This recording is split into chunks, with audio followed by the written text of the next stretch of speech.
За само 3 месеци долгот на општините пораснал за 3,6 милиони евра. Ова го покажуваат бројките во листата на Министерството за финансии.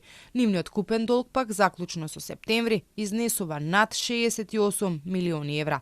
Но до крајот на годинава за плаќање ќе им доспеат и дополнителни 14,8 милиони евра.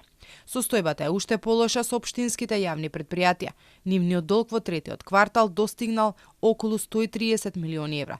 Во споредба со претходниот, тој е зголемен за 22 милиони евра, но до крајот на годинава пишува дека за плаќање ќе им стигнат уште 11,6 милиони евра.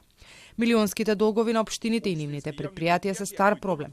Постојано се прави дотур на средства во нивните каси, но без ефект. Парите се трошат, а наместо решение проблемот се продлабочува. Предходната влада, за да ги закрпат дупките, обезбеди над 50 милиони евра. Оваа гарнитура веднаш откако ја презеде власта, договори 250 милиони евра унгарски кредит за капитални проекти во општините. Дополнително за нив се обезбедија и пари со пренамена на средства од државниот буџет, кои го полнати граѓаните. Познавачите пред неколку дена во Топ тема зборуваат дека општините немаат капацитет да реализираат проекти, не можат да ги наплатат даноците, со години зависат од парите од централната власт, кои наместо назначени ги трошат за не толку важни работи за граѓаните. Велат и дека залудно со години зборуваат да престане партиското вработување, а забележуваат и дека досега ниту еден директор не е разрешен затоа што се работи или се работело со загуби.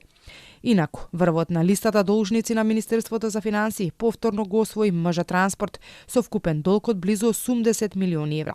Во првата петорка е МЖ Инфраструктура, ЕСМ, Водовод и канализација Скопје, но и ЕСМ Дистрибуција, една од трите фирми за парно на електрани. Долговите на јавните државните предпријатија и општините се по повеќе основи: плати при донеси на доместоци, за камати кон домашни и странски кредитори, договорни услуги, привремени вработувања и друго.